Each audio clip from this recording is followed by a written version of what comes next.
بسم اللہ الرحمن الرحیم۔ معزز دوستو، ہیکل سلیمانی کی تاریخ کیا ہے؟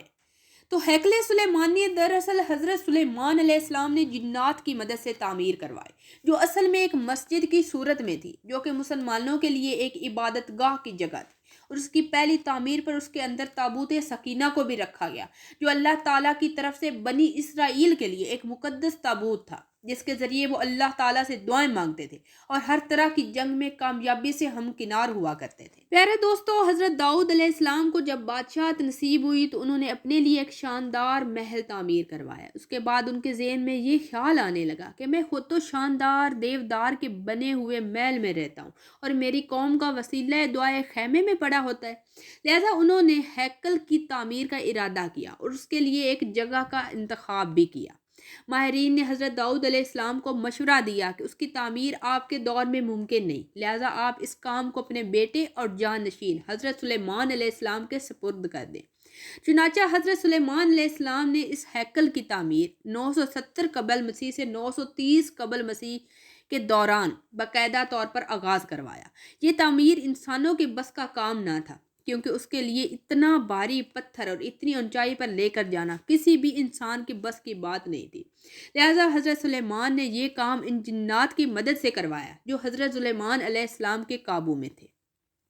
اس کی پہلی تعمیر کے دوران ہی حضرت سلیمان علیہ السلام کا انتقال ہو گیا، لیکن جنات کو اس بات کی خبر نہ ہو سکی اور انہوں نے تعمیر مکمل کر دی۔ روایات میں ہے کہ حضرت سلیمان علیہ السلام عبادت کی حالت میں اس طرح دنیا فانی سے رخصت ہوئے کہ ایک لکڑی کے تختے پر سر اور کمر رکھ کر عبادت میں مصروف ہو گئے، جسے یوں محسوس ہوتا تھا کہ آپ علیہ السلام اب بھی عبادت ہی کر رہے ہیں جبکہ آپ کا انتقال ہو چکا تھا۔ لہذا اس ہیکل کی بہت ہی وسیع و عریض تعمیر ہوئی اور انتہائی شاندار بھی۔ حضرت سلیمان علیہ السلام کی وفات کے بعد اس کے 3 حصے کر دیے گئے۔ باہر والا حصہ عام لوگوں کے لیے، اندرونی حصہ علماء کرام کی عبادت کی جگہ رکھی گئی اور آخری حصے میں جو انتہائی مقدس تھا اس کے اندر تابوت سکینہ کو رکھا گیا۔ اس حصے میں کسی کو بھی جانے کی اجازت نہ تھی سوائے سب سے بڑے عالم یا پیش امام کے۔ ناظرین، وقت گزرتا گیا۔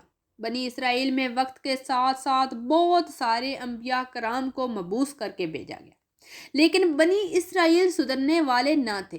وہ ہر گزرتے دور میں کسی نئی برائی یا گناہ میں پڑ جایا کرتے تھے اور اللہ کی نافرمانی کرنا شروع کر دیتے۔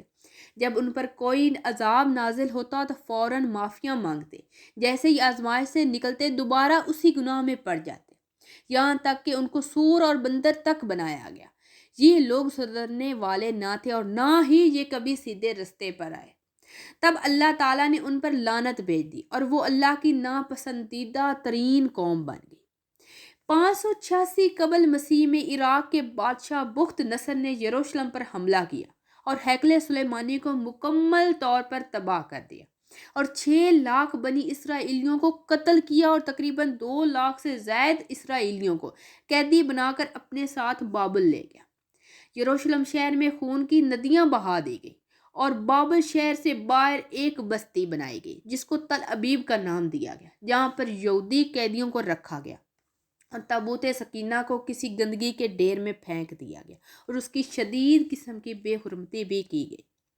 پیارے دوستو، اس بے حرمتی کی اللہ نے ان کو سخت سزا دی اور 539 قبل مسیح میں سائرس بادشاہ نے بابل پر حملہ کر دیا اور بخت نصر کی حکومت کا خاتمہ کر دیا اور اسرائیلی قیدیوں کو بھی آزاد کیا اور ان کو ان کے ملک واپس بھیج دیا اور ہیکل سلیمانی کی دوبارہ تعمیر کی۔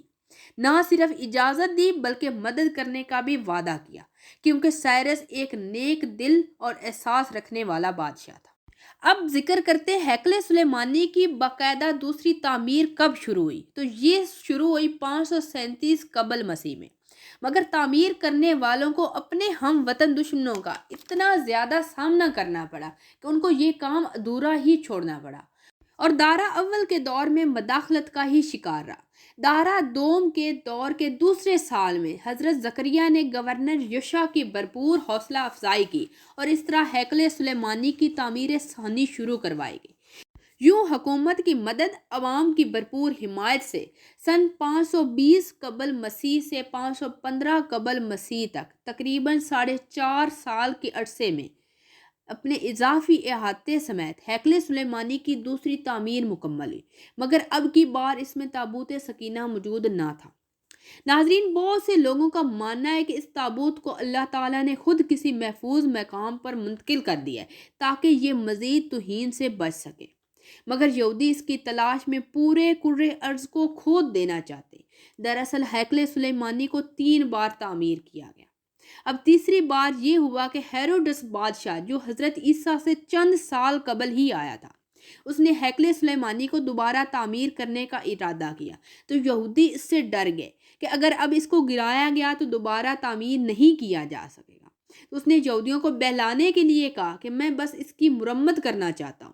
اس نے ایک سائڈ سے کچھ حصے کو گرایا اور اسے دوبارہ تعمیر کروایا، اور اس طرح آہستہ آہستہ وہ کچھ حصے کو گراتا اور اس کا نقشہ بدل کر اس کو دوبارہ تعمیر کرواتا۔ یہ حضرت عیسیٰ علیہ السلام سے 19 سال قبل کی بات ہے۔ یوں اسے 4 سال میں تقریباً پورے کو ہی نقشہ بدل کر دوبارہ تعمیر کر دیا گیا۔ پیارے دوستو، کچھ عرصے بعد حضرت عیسیٰ علیہ السلام کی پیدائش کا واقعہ پیش آیا تو یہودیوں نے ایک بار پھر اس معصوم بچے پر ظلم کے پہاڑ ڈالنے شروع کر دیے اور ان کو سولی پر لٹکا دیا گیا، لیکن اللہ کے کرم سے اللہ نے انہیں زندہ آسمان پر اٹھا لیا۔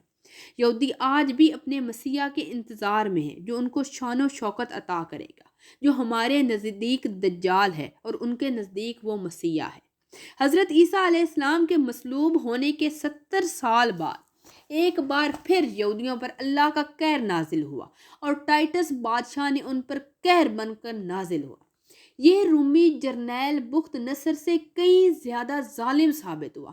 اس نے ایک دن میں لاکھوں یہودیوں کو تہ کر دیا۔ اس نے ہیروڈس کے بنائے گئے عظیم الشان ہیکل سلیمانی کی اینٹ سے اینٹ بجا دی اور یہودیوں کو ہمیشہ کے لیے یروشلم سے باہر نکال کر پھینک دیا۔ یہودی پوری دنیا میں بکھر گئے۔ تقریباً 1800 یا 1900 سال تک یہودی پوری دنیا میں ذلیل و رسوا ہوتے رہے۔ 20ویں صدی میں جب برطانیہ نے بیت المقدس پر قبضہ کیا تو ساتھ ہی یہودیوں کو تھوڑی سی زمین کا حصہ دے دیا، جس کو اسرائیل کا نام دیا گیا۔ یوں صدیوں بھٹکنے والے یہودیوں کو ایک بار پھر وطن مل گیا اور کسی ایک جگہ پر سارے یہودی اکٹھے ہو کر رہنے لگے اور ان کو رہنے کی دنیا نے اجازت دے دی۔ لیکن یہودی چونکہ ایک لعنت زدہ قوم ہے اور اپنی خباثت سے باز نہیں آتے، یہ اسرائیل جو برطانیہ نے دیا تھا اس ملک پر قائم نہ رہے اور اپنے ارد گرد رہنے والوں کے لیے عذاب بن گئے۔ انہوں نے 1967 کو شام کی شمالی پہاڑیوں پر قبضہ کر لیا اور 1968 کو اردن کے کنارے پر قابض ہو گئے۔ اسی سال مصر کے علاقے پر بھی قبضہ کر لیا۔ ان کی حرکتیں دیکھ کر پتہ چلتا ہے کہ یہ 2100 سال قبل بھی ایسے ہی گھٹیا پن اور شرارتی تھے اور ایسے ہی گھٹیا پن دکھاتے تھے، جس کی وجہ سے اللہ تعالیٰ نے ان پر لعنت نازل کی اور ان کو لعنت زدہ قوم قرار دیا۔ آج کے مسلمان تو اس مسجد اقصیٰ کو بھی بول چکے ہیں، جہاں پر حضرت محمد مصطفیٰ صلی اللہ علیہ وآلہ وسلم نے انبیاء کرام کی امامت فرمائی تھی اور معراج کا آگے کا سفر بھی یہیں سے شروع کیا تھا۔ یہودی آج بھی ہیکل سلیمانی کو نہیں بھولے، حتیٰ کہ اس میں رکھے گئے تابوت سکینہ کی تلاش میں دنیا کو کھود دینا چاہتے ہیں، جبکہ ہمیں تو یہ بات یاد نہیں کہ پچھلے عرصے میں کتنے انبیاء کرام کے مزار عراق میں بم لگا کر یہودیوں نے شہید کر دیے ہیں۔ اس مسئلہ فلسطین کو مسلمانوں سے دور رکھنے کے لیے یہودیوں نے مسلمانوں کے اپنے اندر کتنی لڑائیاں شروع کروا دی ہیں کہ کوئی بھی 2 مسلم ممالک ایک ساتھ بیٹھ کر مسئلہ فلسطین پر بات تک نہیں کر سکتے۔ دوسری طرف یہودی مسجد اقصیٰ کو شہید کر کے وہاں پر ہیکل سلیمانی ایک بار پھر تعمیر کرنا چاہتے ہیں، اور جس کا انہوں نے مکمل ارادہ کیا ہوا ہے اور اس کا نقشہ بھی تیار کر لیا ہے۔ اور کچھ لوگوں کے مطابق یہ کچھ لوگوں کی آراء ہے کہ انہوں نے باقاعدہ طور پر ہیکل سلیمانی کی تیسری تعمیر شروع کر دی ہے۔ ان کا یہ خیال ہے کہ جب تیسری تعمیر مکمل ہو جائے گی تو وہ پوری دنیا پر قابض ہو جائیں گے۔